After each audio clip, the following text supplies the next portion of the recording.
Hello, everyone, and welcome back to Embodied. In this new season of the podcast, I explore the transformational power of trust. And today, I have the absolute pleasure to be in the divine company of my beautiful friend, Bhaskar Goswami. And we will dive more deeply into, I want to say, divine love, Bhaskar. Like, I feel like we can do that and explore that space so well together. We're going to talk about what it means to really trust your heart, really trust your intuition and your wisdom, and that impulse of creativity that's in all of us. So first, I'm just going to introduce my friend here. Bhaskar is the founder of Bodhi, which offers award-winning well-being solutions, and also Dana, a nonprofit delivering global wellness programs. And he's originally from Assam, India, and he's deeply embedded in yogic traditions, having been trained by esteemed masters in India, Kuwait, and Canada. Bhaskar is a certified master coach trainer with the Warrior Sage trainings and is renowned for mentoring business leaders worldwide. He also has a master's in electronic engineering from Nottingham University. I did not know that about you, my friend. And led a 10-year international engineering career. That's incredible. He's also the author of Wisdom Stories, Book One, and producer of the albums Open Yoga and Wisdom Stories. He's led numerous retreats and spoken at international events like the UN Climate Change Summit. Bhaskar is dedicated to catalyzing profound change in individuals and organizations, aligning their actions with their values for sustainable success and growth. Bhaskar, I'm so happy that you are here with us today. Welcome. Oh, my dear, I'm equally delighted to be with you, dear Anne. Thank you for inviting me. I'm really happy that we get to be in conversation today because I remember the first time that I met you, I recognized your heart. I felt like meeting a soul brother, someone who, oh, hi, I've missed you in this lifetime. Thank you for coming back around. And this instant recognition of the language of your heart. And so I just know that anytime that we connect, and we don't live in the same province, so we don't see each other often, but every time we connect, there's always some delicious wisdom that emerges from being together. Delicious encounters. And Anne, I believe I met you before you met me. You were on stage introducing a very, very well-known person. I won't mention any names, simply because I have to say, honestly, I was truly more impressed by you. Your language of the heart spoke so loudly to me. So I was really captivated by you from the moment I saw you. Oh, thank you so much. That's so nice. So sweet to say. What I love the most about you is, how just your simple presence kind of shifts the energy in a room. I'm sure some people have told you this. You feel so grounded and present and almost like giving a permission to just be when we're around you. And so that's what I love the most. So maybe I met you after you met me, but it was at Le Salon de l'Éveil, I believe, and we got to connect and exchange words and I don't know, is that a good expression when people say that in English? Exchange words. Like maybe that's Yeah. not the correct. Soul communicating through words. Yes. Exactly. Soul communicating to words. Mm. So I just, I want to dive deep today with you around the topic of trust. And I know that that's a topic that is very dear to you as well. Um, but I'd like for you to share with our listeners, like how did you get into this work and I don't think I mentioned it in the introduction, as a radical transformation mentor? The path in is usually through your suffering. It's typically the path in. Mm. Just a quick overview, not to dwell on it. I grew up in a way that, you know, in this middle upper class Indian family where you don't praise your children. It's seen as, giving them an evil eye or something like this. So enough to say I grew up with a need for praise and a very sensitivity and aversion to blame and rejection. And a lot of my behaviors, a lot of errors, exaggerations, omissions, all the things I was doing was simply uh, myself being manipulated to get praise and to avoid being ridiculed. And I felt the contracture of that in my body a lot. It's really when I lost myself in my very first yoga class that I felt for the first time an alleviation of that contracture. And I just felt so incredible. I felt so light and expansive. And that's when I really got engaged that there's a better way of living. And I met my first yoga master. I don't use the word master lightly. I often say that amongst the thousand instructors, you'd be lucky to get one teacher. And Mm. amongst the thousand teachers, you'd be extremely lucky to get a master. So I met this master called Yogacharya Tyagarajan Nandakumaran. And I just fell in love with who he was as a human being. I'd never seen a human being like that. How old were you when that happened? I was in my late teens, around about 19 or so. Wow. I had severe back pain because I was playing semi-professional tennis and I was lifting heavy equipment in the work I was doing. And my back was seizing up a lot. My mother said, "There's a yoga master. Why don't you go see him?" And the moment I saw him, it was what I call a Hollywood director's dream of a yogi. Like perfect posture, long matted hair, big beard, sparkling eyes. And he just made life look easy. And the one quality that I reflect back on is he lived in a way that was fearless, Mm. utterly fearless, not because he was a giant of a man or had tremendous, intelligence or anything like that. He just had a way of flowing with life. Not a movement was wasted. All the words were just right, perfectly in place. He had a lightness of being, and I remember feeling I really want to be like him, and I'll do whatever I need to do to be like him. And I'm grateful that he took me in as his son, and I spent a lot of time with him. And that's how I dove deep into this profound, let's call it a transpersonal healthcare system called yoga. Transpersonal healthcare. That's, I never heard it like that. That's really nice. So you were 19 years old. That's really young, but you knew then that that your life was not going to be the typical path, right? I've got to say that even as a kid, like my earliest memory as like a 3, 4 year old, I felt something was off. I was going to school and the whole pressure of performing and climbing up this ladder, it just felt something felt off to me. I had a sense at a very young age that this isn't it. There must be a better way to live. Something is off here. That little antenna was going off in my intuition, let's say, that something felt off from a very young age. It was when I dove deep into the full depth and breadth of yoga when I felt more at home and more attuned to what life was meant to be like. Hmm. And yoga was around growing up, though, right? It was part of Yeah. the Oh culture yeah. around you. Yeah, we did every morning in school. Imagine a massive playground with over 1,000 children wearing white t-shirts and shorts, and an instructor with a megaphone in front saying inhale, exhale, and we're all No doing our way. sun salutation. So, I didn't know what it was. This is we started every morning that way, and then salute the flag and start school. And my father was doing yoga. He never really brought us into the practice. He kind of kept it to himself, but I saw him practicing and I tried to mimic him and this sort of a thing. Hmm. Wow. And so you started on your path at 19, kind of studied with other teachers after that? I was an engineer by day, yoga enthusiast by evening.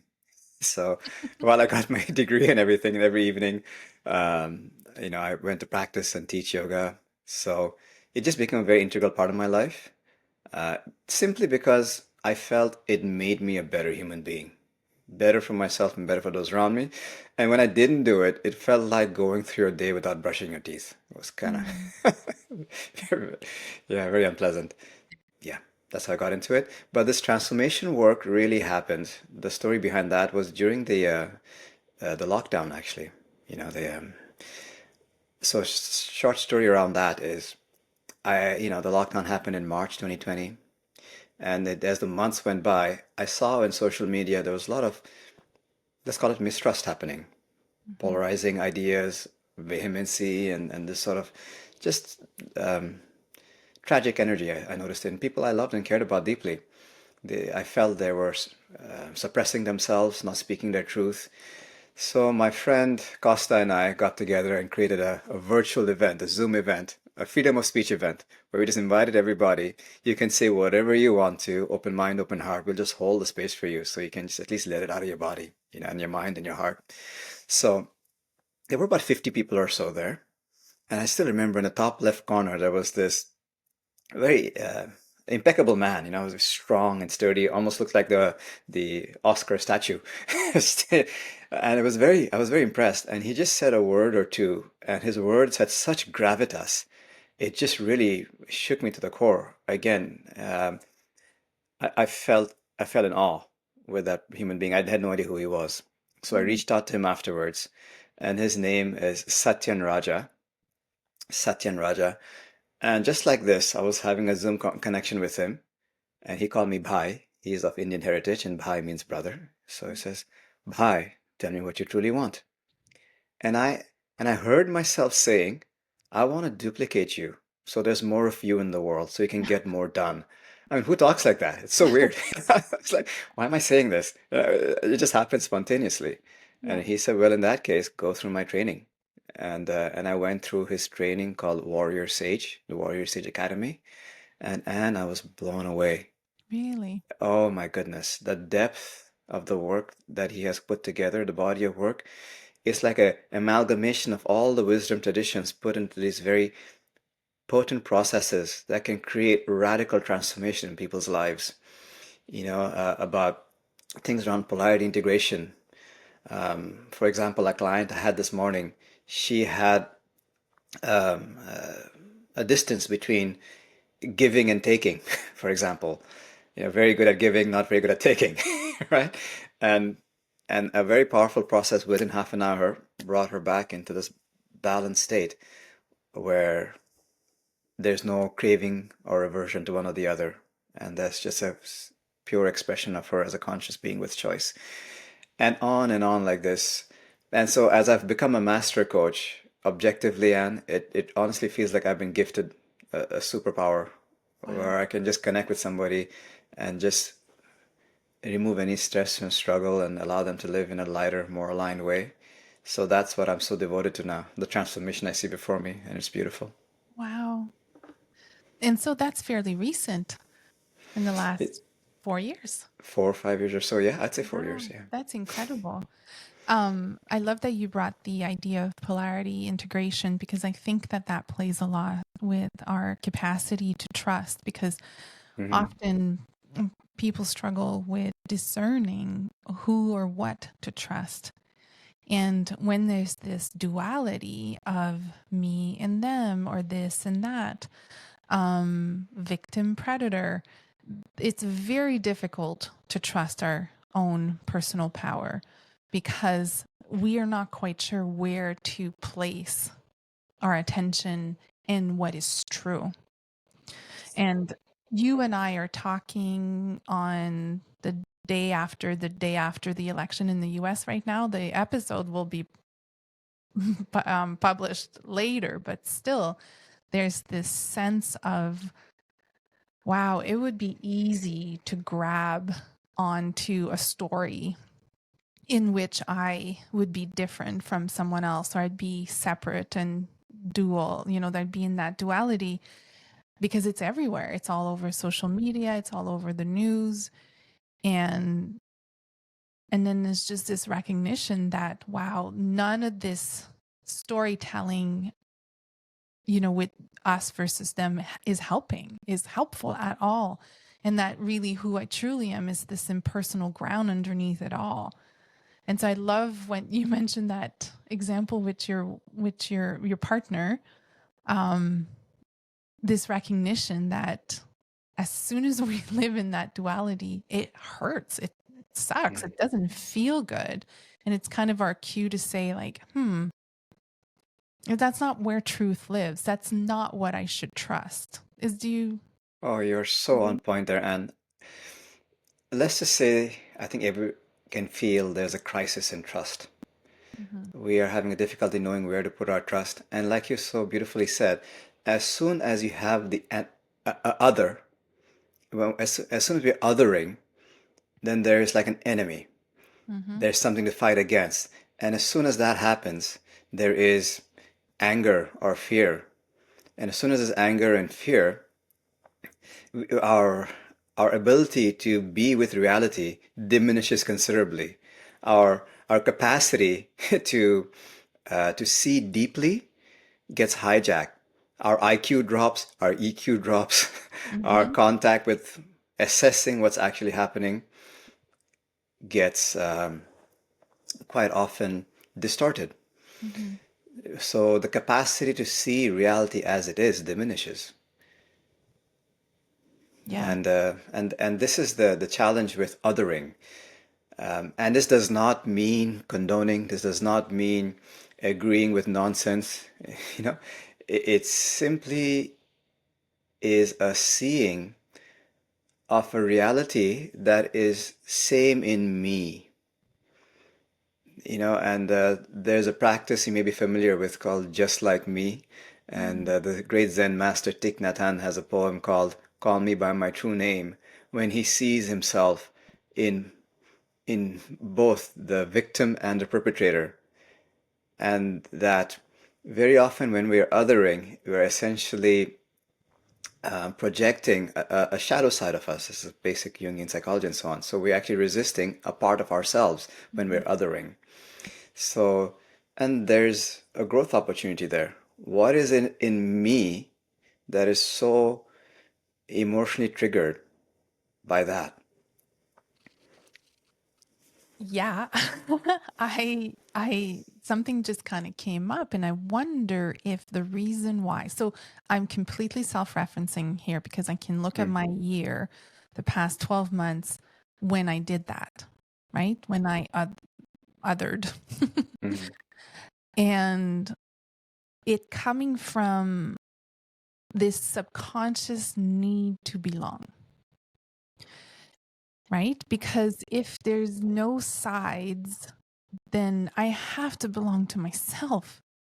And that's hard for the child that, the inner child that just looks for that fantasy of finally here I belong, finally here I belong, finally here I belong. Maybe tomorrow I'll belong, I'll belong, I'll belong. So I wonder if you have any insights around that, because for me, it's always a deeper layer of the need to belong and to be understood by something and someone else than myself. yeah, this is exactly the primordial instinct. This need to belong is so fundamental. It goes back to ancient times because if you did not belong and you're ostracized, You're you're dead. dead. You're dead. And if you did belong, if you did have that sense of prominence and esteem in society, you had the best mate, the best land, the best this and that. So this need to belong is so hardwired into us that objectively we'll agree and do all kinds of stuff just to belong. And this this need to belong obviously has very wholesome attributes, and it can also be in a way weaponized. Mm-hmm. And our need to belong can be used against us. So it is an also and of being an authentic version of yourself. And what I really value is Tai Chiing this idea of belong. So I'll share with you a little anecdote, which is really, really beautiful. So earlier this year, I was in Hawaii. It was during the Valentine's Day time, and there was a like a free love erotic sort of Valentine's Day event happening. I didn't know what it was. I was invited to it, so I went. And and I was really inspired by the people who were so free in expressing their love, their sexuality, their freedom. And I did not feel I belonged. I have to say, like I felt awkward. Like I don't think I belong here. And as I was moving away from that event that evening in the car with my friend, her name is Sage actually, and I told Sage, as beautiful as that was, I didn't feel I belonged there. And she said something that I kept in my heart. She said, instead of looking to belong, see if you can switch it around and make everybody else feel that they belong with you, that Mm. they're accepted by you, and Oh. that they're loved by you. That insight has changed me. So I go into whatever executive meeting or whatever it might be with zero attempt to need to belong. Instead, I sit in the attitude, you all belong with me. You're all Oh. accepted by me. You're all loved by me exactly as you are. And you can see the energy change in the room instantly. You just offered a antidote to a question I've had for about a year. Mhm. I would say, okay, if I belong to myself, then when I show up in any environment, I it doesn't matter because I know I belong to myself. But to bring that further and take it into action and say, I am going to use that deep sense of belonging within myself to help other people know belonging when they're in my presence. Right now, the listener or viewer could do a little experiment. They could go into an environment and get the attitude, I don't belong here. It could be a sense of aggrandizement, it's just I'm too good for this place, or self-diminishment, a who am I-ness. But Mm-hmm. in whatever flavor, you get the attitude, I don't belong here. Yeah. Then you can instantly switch it by consciously choosing the attitude, you all belong with me. You're all accepted with me. I'm open with all of you. And just choosing that attitude consciously creates such a feeling of ease and flow, and I would say safety. Yeah. Because ultimately, trust has to do with safety. Mm-hmm. And when we don't have that trust or that sense of belonging, we feel unsafe and some hue of fear happens. It could be mild anxiety to full-on panic attack. Mm-hmm. So as you and I both do, we facilitate a lot of these events, workshops, retreats, and so on. I recently, just last week, landed a retreat in Turkey, a beautiful country. Congrats. Yeah, it was stunning. Oh yeah, Cappadocia and you were there. Istanbul. I saw your social media. How was Yeah. that? Oh my God. Another podcast for that. Turkey is the most epic ancient country, and the hot air balloon ride in Cappadocia is like a bucket list experience for those Amazing. who wish to experience it. It's otherworldly. Enough to say, this is me facilitating a retreat in a country I've never been to. It's an open retreat. I have no idea who is going to come to this retreat. So I have no idea, what their beliefs, attitudes, ideas, consciousness, attunement, etc. But foundationally, what is mine to do as a facilitator is to make everybody feel they belong, so they can feel safe, so they can relax into the experience. Mm. And that's just Amazing. simply choosing to get the attitude, you all belong with me. Mm-hmm. So there is a crisis of trust, which is creating an undercurrent of anxiety I'm sensing in society. Mm-hmm. And,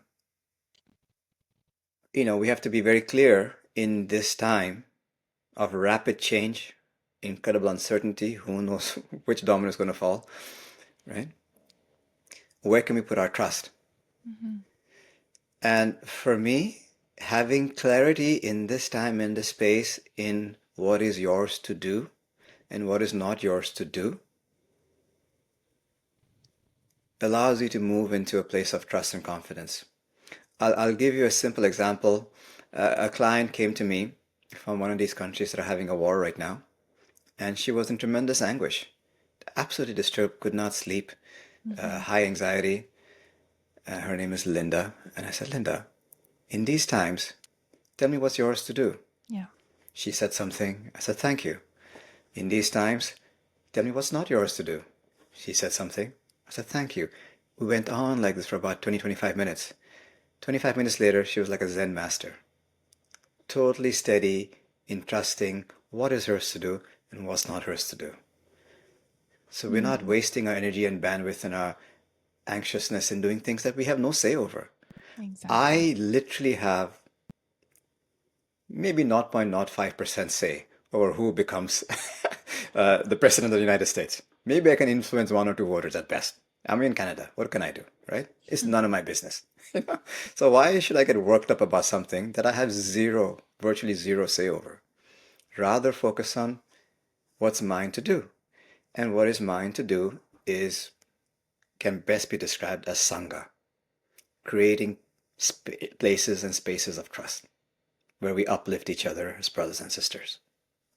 Yes. I love that so much because with everything that was happening in the last year with the war in the Middle East and in Gaza and in Israel, there was a lot of anxiety around like feeling the intense emotion of the distress and the helplessness in witnessing all that and getting lost in those emotions.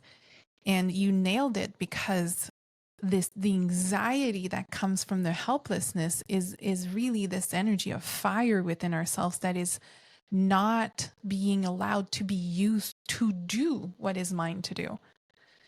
And so the not doing what is mine to do, which really means not owning, claiming your own power, your own personal power, and living it out loud in the world around you in your community will create anxiety because that's the same fire that says I can do something, I can't do something, same fire, anxiety or power, right? Mm. And so I love how you explain that because without action, the fire just stays as anxiety and it like eats up from within. I love this word you use, claim. The capacity to claim, this is who I am, this is what I know, this is what I want, this is what's mine to do. Stepping into that noble, strong energy is very helpful in these times. Very helpful Mm-hmm. for those, who are going through anxiety, overwhelm, distress. Just really focus, whatever it might be. It could simply be saying, "Hey, how are you doing?" to your mother. It could simply be giving a hug to somebody who's having a hard time. That's what's mine to do. All right, let me do it 100%, all in. Mm, that's really beautiful. So what would you say? Because in this crisis of trust, I think that discerning truth is an important aspect of it, right? Because if we could learn to discern truth, then it would be easier for us to trust. Mm. How do you discern truth for yourself? So here's my life hack.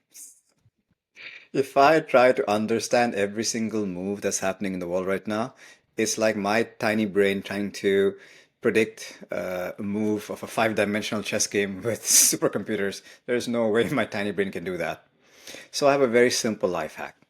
For me, whatever unites is true, whatever divides is not true. Mm, Simple as that. So I move towards what unites, and what divides is none of my business.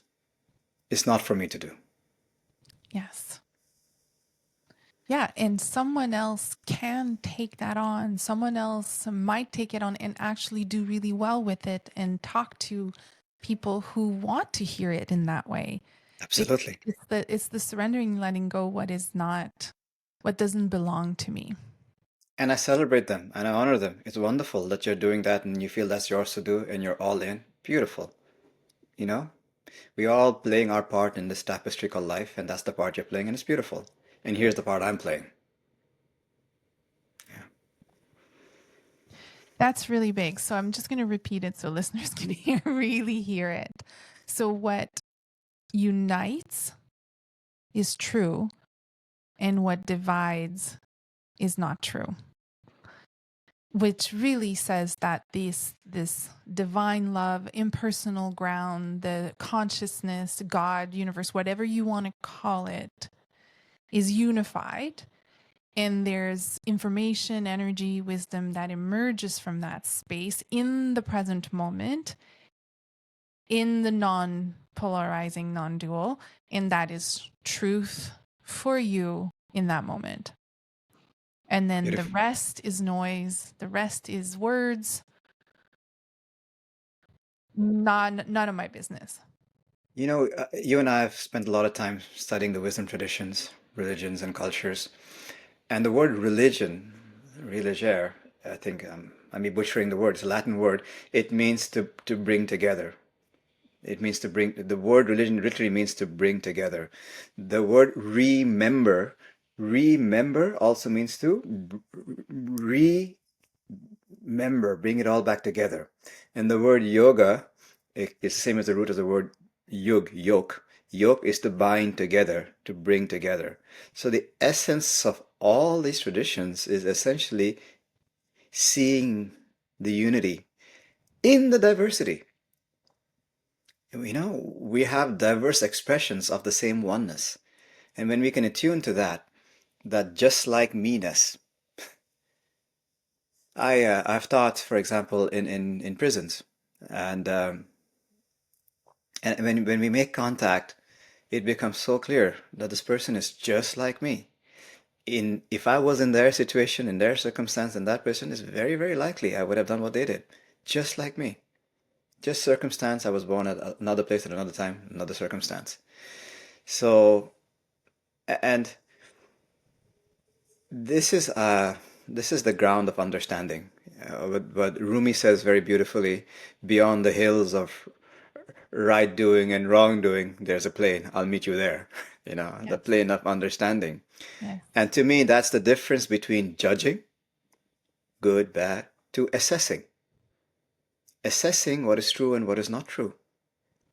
And if I may say, a good embodiment of this, you know, big picture would be someone like Gandhi. His movement was called Satyagraha. Satya is truth, Graha is movement. So here's a frail old man with hardly any money or power, you know, wearing a lungi.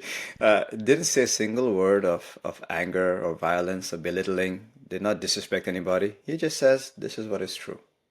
And everybody galvanized around truth.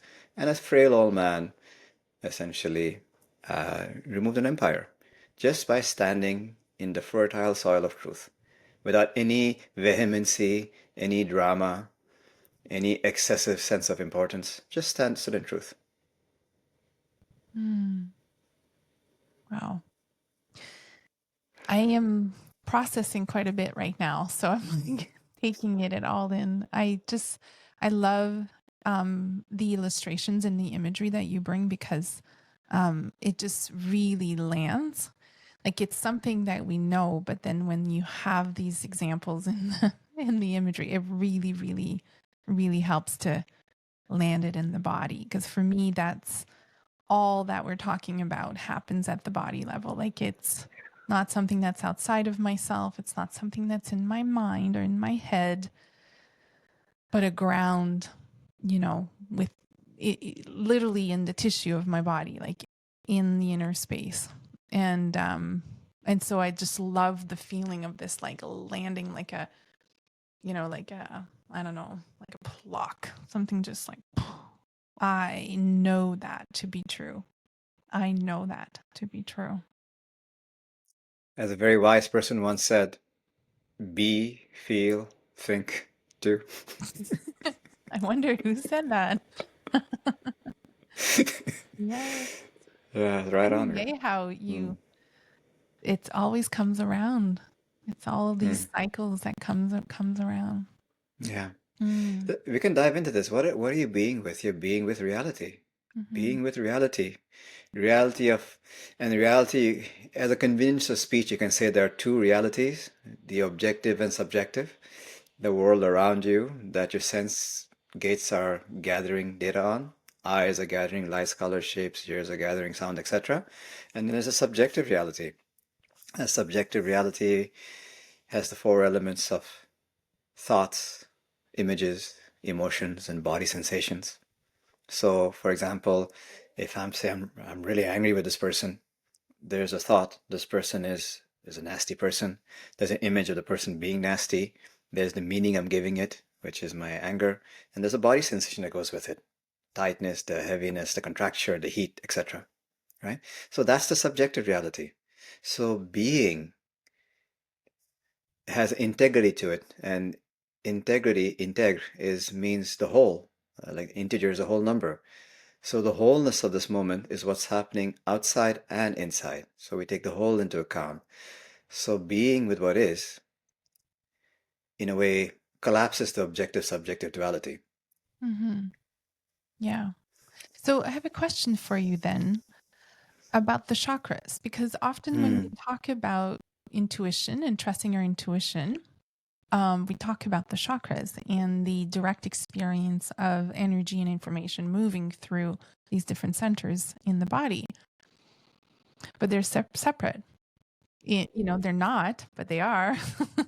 They are in the way that people talk about them. They are, at different places in the body. And so within each of them, is the truth of them united? Hmm. Do you Beautiful. know what Let's I dive mean? into that. Yeah, I mean they're separate in the way that your liver and your lung is separate. They are part of the same ecosystem. It's a convenience of speech, but when you really dive down to it at a subatomic level, it's very hard to tell where one ends, other begins. It's all one Mm-hmm. symbiotic system. Mm-hmm. So at a deeper layer, it's all one symbiotic system, yet there are gross to subtle manifestations, um, you know, of these energy vortexes. It's not just energy, it's also profound information intelligence, but let's Yeah. call them energy for now. And when they're in homeostasis, when they are they're healthy, we're all absolutely delightful, brilliant, loving, beautiful, creative human beings. It's when the energy gets distorted, jammed up, or diminished in some way, that's when we start behaving in tragic ways. Mm-hmm. So, a quick 101 guide, and this is Maslow's principle of hierarchy of needs, and Tony Robbins talks about it. It all goes back to Aurobindo's work around integral yoga and so on.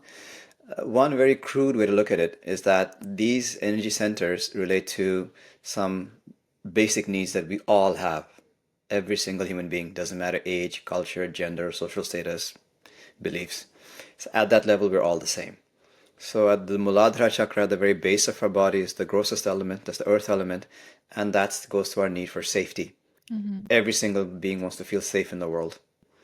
So if we don't feel safe, we demonstrate some form of fear, which could be, like I mentioned, mild anxiety to panic attack. Then you go a little bit higher, the Swadhisthana chakra, which is the water element. Water likes to flow. A rolling river remains fresh, stagnant river becomes putrid.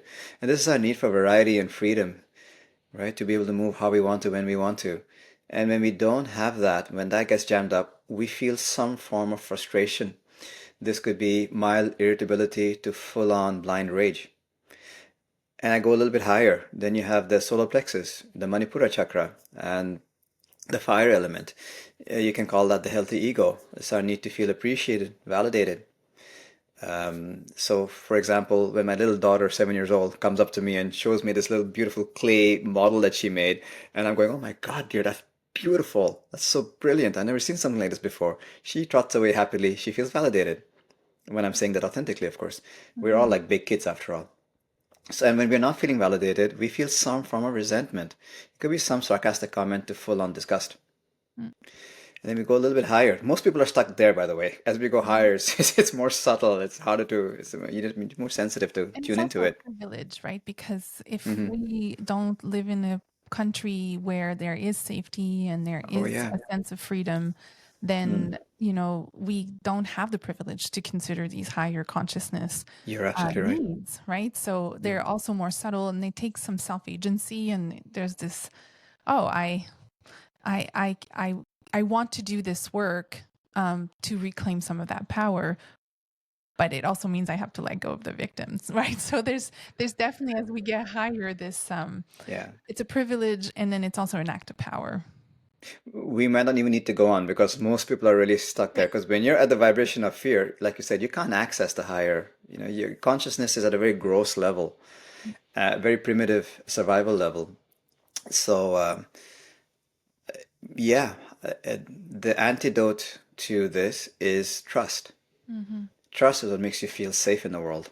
Mm-hmm. So, really consciously, where do I put my trust in these times? Because it is essential for me to feel safe in this world. Mm-hmm. So, I, for example, put my trust in the good intent of my wife and my family. Mm. I 100% trust their good intent. That does not mean I agree with everything they say. That does not mean I'm fully aligned with their opinions and perspectives and advice. But what it does mean is I have 100% trust in your good intent. Mm. And as I extend that out, there is a tremendous amount of freedom and safety that comes from trusting good intent. For some people, it's very easy. For some people, you have to dig with a shovel and look through a microscope. But down there somewhere, there's always some good intent. As the saying goes, it's either an expression of love or an expression of a longing for love. Mm.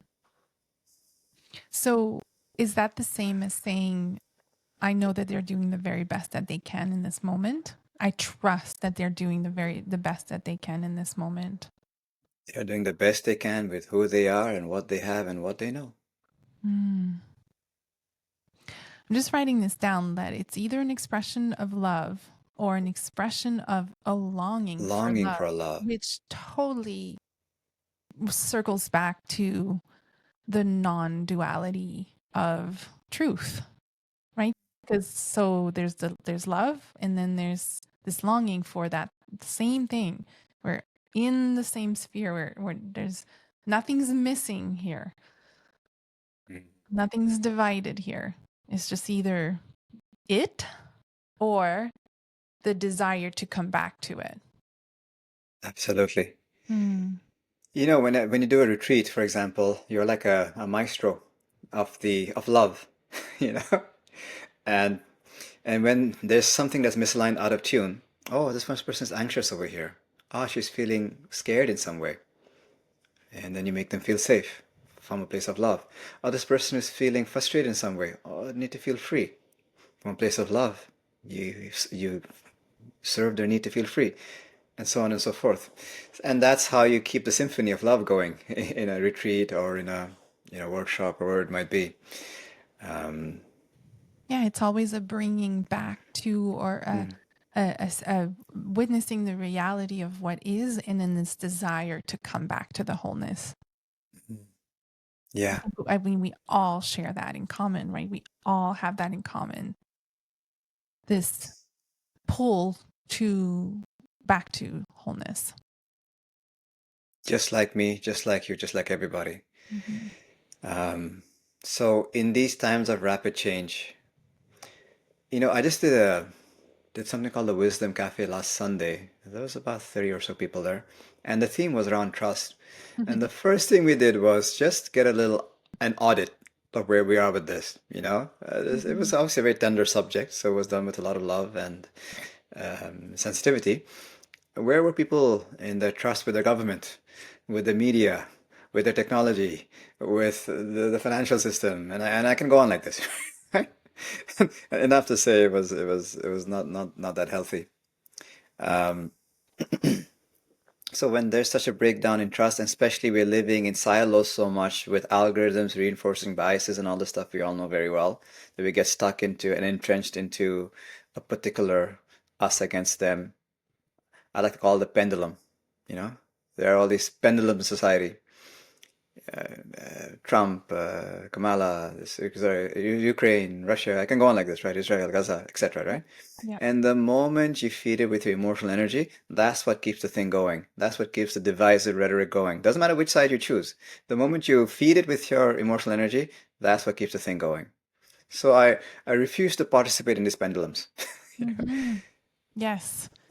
Mm, Yes, absolutely. And sometimes when I say that, mhm, and I'm sure you have that as well, like there's it definitely makes some people uncomfortable mm, because it is wrong not to take a side. Well, the side I take is the side that unifies. Mm-hmm. I don't get there's no vehemency about it. There's no sense of self-righteousness, which very often is just a disease of the ego, where you Mm-hmm. get all self-righteous and self-important. But there's just an observation, an assessment of what is true, what's not true, and I'll put my energy to what is true, which is what Yeah. unifies. Yeah. And I will not entertain what is not true, which is what divides. Mm-hmm. So uh, I'm not prescribing that this is the way everybody should do it. I'm just describing that's the way I do it. Mm-hmm. Yeah. Yeah, I think it's a very freeing way to do it, and I think a lot of our listeners will connect with that because I think that is an intuitive knowing that the truth of our nature is unified. And Absolutely. so then there's always this return or this wanting to come back to that because there's a freedom there. There's a feeling of freedom, there's an expression of freedom. There's more space to breathe, there's more acceptance, there's harmony, there's peace, and joy can be there. Like where What joy, about that? yeah. What about joy? I forgot Mhm. about that. Mhm. A lot of people are just not having any fun or any joy. No, What's it's the point? hard. Why do you bother? Mhm. Oh God, dear. I work with some very high impact people with a lot of high net worth and so on, and I ask them, how much joy is there in your life? How much fun is it to be you? It's like a 2 out of 10. 2 out of 10? Mhm. 2 out of 10, really? There are people who are in mud huts in Calcutta that are having there's more joy in their hearts and their minds and their bodies than you. Why do you even bother? Yeah. And this is again, and I call this the disease of seriousness. There are way too many too serious people in the world. Again, another disease of the ego, seriousness. The world is ruined by serious parents, serious teachers, serious business owners, serious politicians. Just be sincere. Yeah. Be sincere. Be a sincere father, sincere lover, sincere mentor, sincere whatever my identities are. Wear them loosely and be sincere when I'm wearing it to serve the highest intent of that identity. But why do I need to get all serious about it? Mhm. When we pan out in any direction in space and time, it's ridiculous being serious. We're a little tiny speck on a tiny speck in a vast universe, draped Here in for a very self-delusion small, of seriousness. yeah, and here for a very small period of time in the grand scheme of things. Yeah, yeah. Mm-hmm. So the invitation is really to drop the seriousness. Mm. Drop the seriousness. And when are we the most creative? When are we the most brilliant? When are we learning the most? When we're playful, when we're goofing around, when we're kids, when Yeah. we're having fun. That's when we're at our best. So the seriousness, again, I find is a consequence of a heightened sense of self-importance. Mm-hmm. That's when we become very serious. And as I said before, the self-importance can come up in two ways. Either you think you're too good for something or you're not good enough for something. So a lot has to do with just dropping that sense of self-importance and just being in contact with reality and I serving the highest expression of that reality. And I think that seriousness is kind of a killer of curiosity, right? When I'm serious, I'm pretty set. I know what I know. And then there's just no space for curiosity and creativity. Like how would you help the leader of a company to trust their own creativity? How would you do that? The way you would do it. Feel. Feel Mm-hmm. who you are. If you're feeling tight and rigid and stiff, you're way too serious. If you're feeling light, expansive, open, you are in a place of sincerity. It's very undiplomatic. The body is very undiplomatic. Mm-hmm. So, and this does not mean some people mistake it for diffidency or being trampled over. Not at all. I call this straight spine, open heart. Straight spine is that claiming energy we spoke about earlier, and open heart is you're coming from a place full of love. Mm. And there's an expression I like a lot called care frontation. Care frontation is I care about you too much to continue on like this. you know, to keep rolling in this drama that's not serving you. I'll give you a small example of this. Two of my clients, one's a mother and the other one's a son. Her mother and son, they're jamming up. They can't communicate. The mother wants to connect with her son and feel love from her son. The son wants, he's 21 years old now. He wants to feel like a man. He wants to be respected as a man that he is now, in a sense of prominence in the world. And all they're suffering from is poor communication. And a lot of our suffering is we don't know how to communicate in a clean and impactful way. So I just guided them through a process of just communicating cleanly and purely. And instantly, it was like magic. Mm-hmm. Affinity, love, contact. So a lot of our breakdown in trust traces back to our inability to communicate in a potent, clear, loving way. Asking for what you need, asking for what you actually want, owning and not projecting what's moving through you, knowing that what's moving through them is also not your responsibility. Like this communication is, we weren't taught that. This is integrity, communicating with integrity. Mhm. What's mine is mine, what's yours is yours. And I'm going to be sincere and honest about the truth of my experience right now. And you don't need to take this personally because it's not about you. Mm. You know, I don't trust somebody because I don't really understand them. Mm-hmm. And I don't really understand them because they have not communicated their truth fully in a way I can understand them, and nor have I communicated my truth in a way they could understand me. So fundamentally, it goes down to communicating in a way that heightens the probability of you being understood Mm-hmm. and listening in a way where you're 100% attuned to the intention of understanding.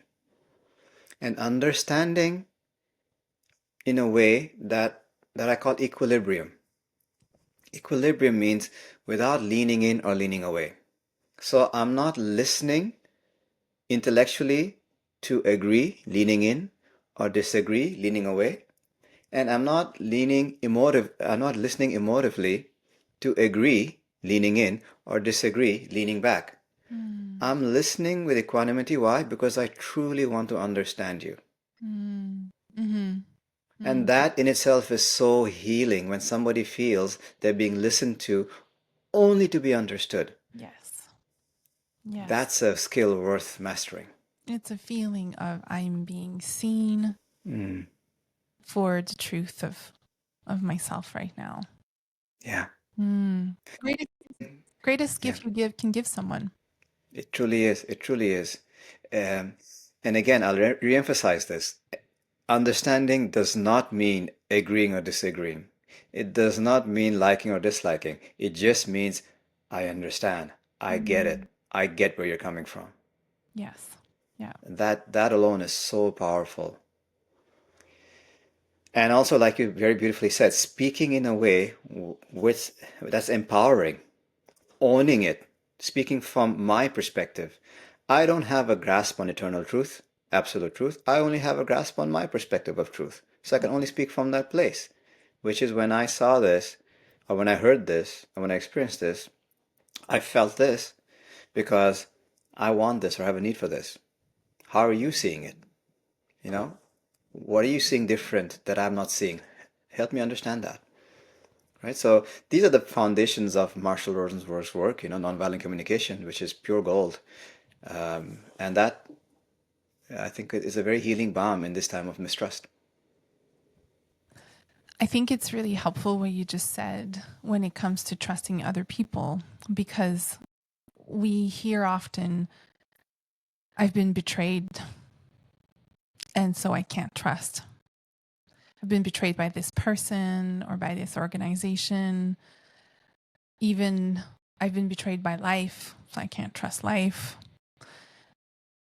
Yet there's this, the way that you're talking about trusting others reminds me of this idea that if trusting someone else means that I'm going to put my power into them, I'm going to put my self agency into them, I'm going to lose myself in the hopes that they will fulfill something I don't have. I see that all the time with myself and with my workshop participants and clients, is that as we do it, we come out of ourselves to trust someone blindly in a way because there's this hope that this void's going to be filled by that person, and it always leads to disappointment because in that motion there was this power that was given away.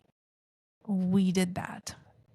I mean, we did it because the inner child again is hoping maybe this time they'll be trustworthy, maybe this time this parent will be trustworthy, and this fantasy that this person's responsible to be trustworthy with our wounds.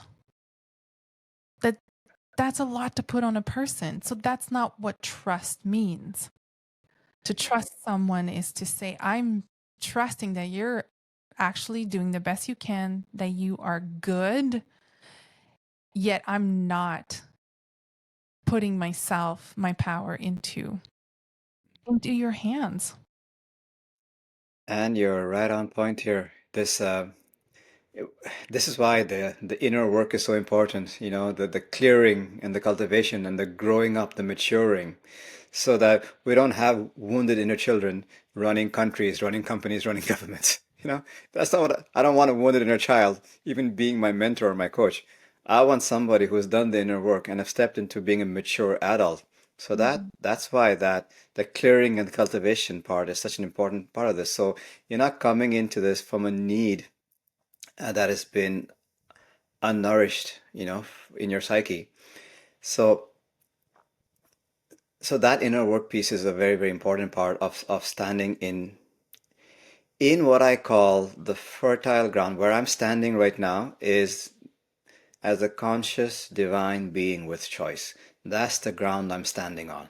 I am a conscious divine being with choice.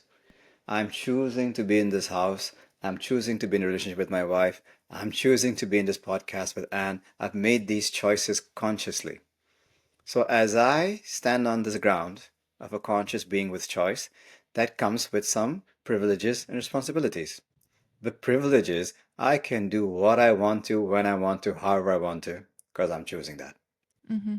In every moment, I'm choosing to go pick up my daughter, take her to her dance. That's a choice I'm making. The responsibility here is I'm no longer a victim. I can no Mm-hmm. longer, he let me down, she let me down, this person is a victim, this person's evil. No. If I chose to be there and I chose to trust this person and the person was not true to their words, I'll choose something else next time. Learn the lesson, move on.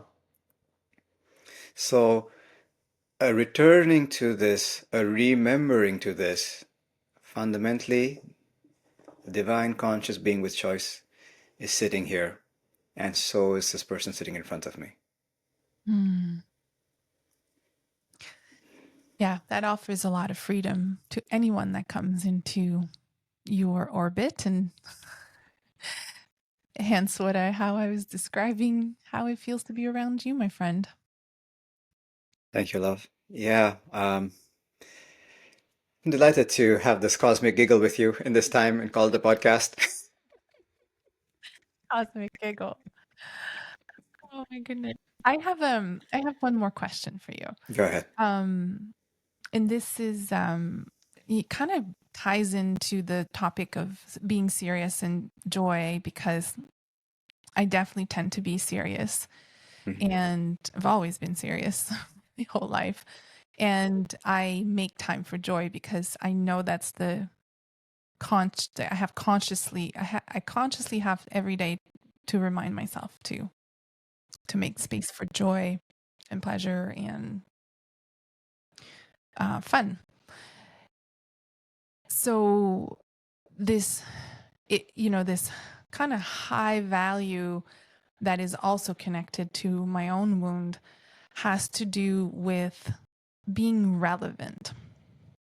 And I wonder how you navigate that as a public figure, as someone who's in the public eye, as a spiritual teacher, as someone who, you know, does retreats and workshops, publishes his writing.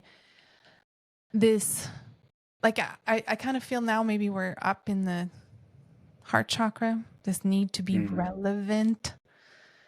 It's like it's even more than That being goes up in valid the throat. That's in the the throat. throat. That's the, Okay. yeah, Yeah, need yeah. for self-expression to be valued. Yeah. And Hmm. it's not being relevant. It's almost like it's like no, like that my presence brings meaning.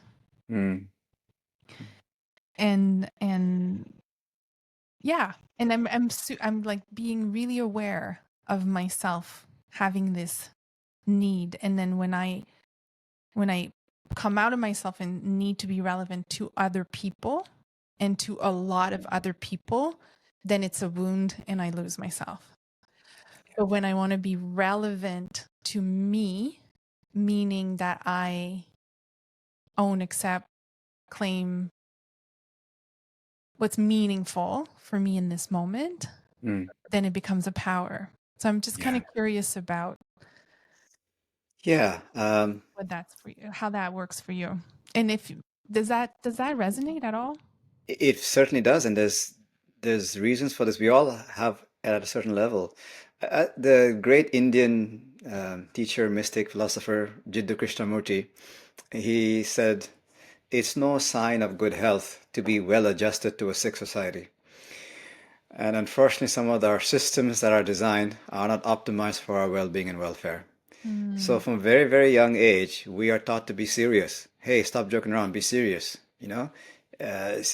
Otherwise, you'll be useless. I was taught that at a young age. You be serious. You know? Having fun and frivolous stuff. When I was growing up, art and dance and music, okay, that's frivolous stuff. Focus on your studies, get a high mark, be serious, be serious, be serious. So now I'm working with top level executives and, government leaders and so on, who are so serious. They have completely forgotten what fun even means. And because from a very young age they were taught that fun is frivolous, is useless, is not important. Serious people are important, right? So that's kind of the undercurrent behind why we have taken on this avatar of seriousness. Now, the antidote for me very often are the things that are not serious. So I love hanging out in the forest next to my house. There's not a single thing being serious out there, right? So I connect with how the flow of nature and this lack of seriousness there, children, little infants, animals, pets, there's so many things that are tuned to just a more natural way of being. We're the only people who are struggling with seriousness. It's completely man-made a disease. So there's a significant difference between struggling with seriousness and engaging in joyful effort. mm, Like for example, this to me, there's no seriousness in it. I'm making the effort to be totally present and be of value, but it's full of joy. You see, yes. So that's the place I want to live in. I don't want to live in a place of serious struggle. Who wants to be born, take a few breaths, struggle the whole time, and then die? What a tragic way to live. Yeah. I wrote it down. So be present and be of value. And that's it. That's the whole thing. There's Mm. and in that there's fun, and that there's joy, there's pleasure, there's meaning, there's newness, there's curiosity. All of it is there.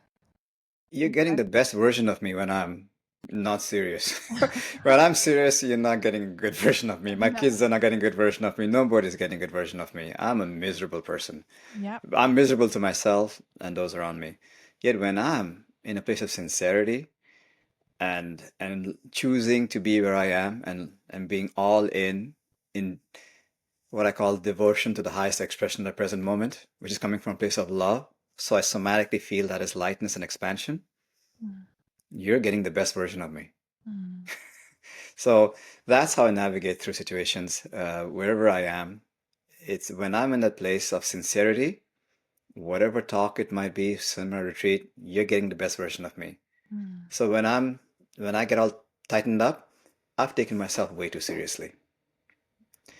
So, and once you're aware of it, there are 1,000 ways to remove the seriousness. Yes, yes. And just Yeah. conscious effort to, for me anyway, to go to the beach, go to the park, you know, go have a really yummy meal, like Mm, we can get serious and rigid about our diet. We can get serious and rigid about everything. mm. Everything there's, can get too serious. So it's like, yeah, yeah, that If sounds. we can summarize our hour together, I think it'd be important to say, notice where you're coming from. Tightness or lightness, contraction or expansion. When you're coming from that, and it goes back to feeling. When you're coming from a place of expansion, is you're living with effortless spontaneity, and the world is getting the best version of you. But if you're coming from a place of tightness, rigidity, heaviness, hardness, slow down. You're jamming up. Thank you so much, Bhaskar, for coming today and being in conversation with me. I so enjoyed every moment of this time spent with you. I really appreciate you. My dear Anne, I have a hobby. It's called I collect cool people. And you've been collected a long time ago. I hope to see you in person again soon. Thank you. Likewise.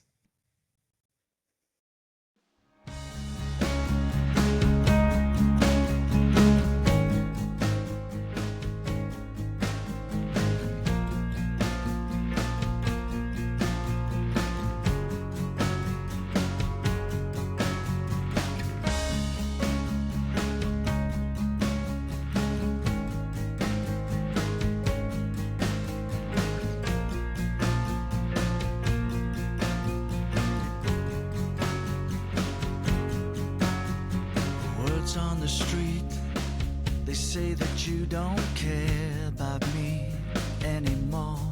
But you know it's in the way they walk, in the way they talk. I don't believe a thing, I don't believe a thing they say. You know I love you anyway, anytime, any place. You mean the world to me, you mean everything to me. And that's why I say